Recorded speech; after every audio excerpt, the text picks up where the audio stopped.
Hello Year 7, I'm Mr. Ward and I'm going to explain to you about our enrichment session that we'll have weekly every Thursday last lesson. The purpose of these slides is to explain why we encourage enrichment in school and then to explain how you make your choices about what you want to do next year. So, first of all, why do we encourage enrichment in school? There's definitely two good reasons for doing it. One, we believe that your education for life is much richer with the experiences you have. You can understand yourself better, your skills and your qualities, and also you get to understand the world around you much more. But secondly, we believe it's a real opportunity for you to understand and learn about skills and qualities while having fun.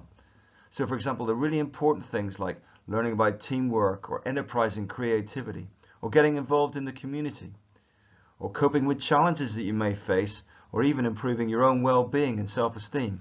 These are all things you can do by doing enrichment. So, what are the next steps? Well, you should think about the choices you're going to make. Some of you will choose based on things you might succeed in doing, because you know it's going to help your self-esteem and you really enjoy that. Some of you, however, will think about, well, what if I take on a challenge, something I've never done before, something I can prove that I can achieve as a result? And thirdly, you might want to choose something that you learn something new and you'll have a broader experience as a result. The options we have are either all year or on a termly basis. So let's think about how that's done. You'll get this form. Now this form will have your name at the top and your tutor group, and then you'll have to make decisions about whether, in the first instance, you're interested in being part of the sports squad. That's your all year round option. So if you are part of that, that's what you'll do throughout the whole year. So you may be interested in that, or you may not be. Then the second one is to look at termly options. So it might be the case you are interested in the sports squad, but there's no guarantee that you'll actually be part of it. So you'll need to have other options in place if you don't make it into the sports squad. And therefore you choose from the options here: book club, robots, puzzles, crafts, or animal welfare. And you put your preferences in place. So here's an example of how your form might look. This person has chosen to be interested in the squad.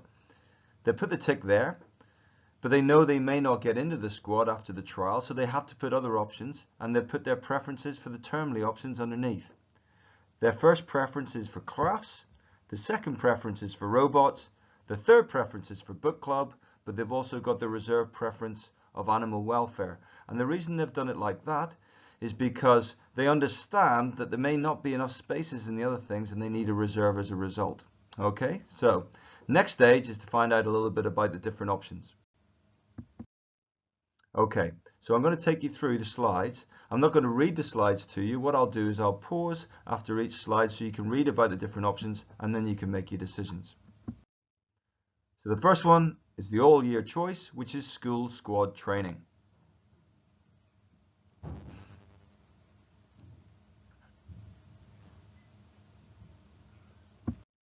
The second one is book club, led by Miss Darling, and that'll be on a termly basis. Pause now so you can read it. Thirdly, we have robots, which is a termly option, which is led by Mr. Earnshaw. Pause now if you want to read it. Next one is puzzles with Mr. Robinson. That's also termly. Pause now. Next is crafts, which will be led by your head of year, Miss Wilson. Pause now.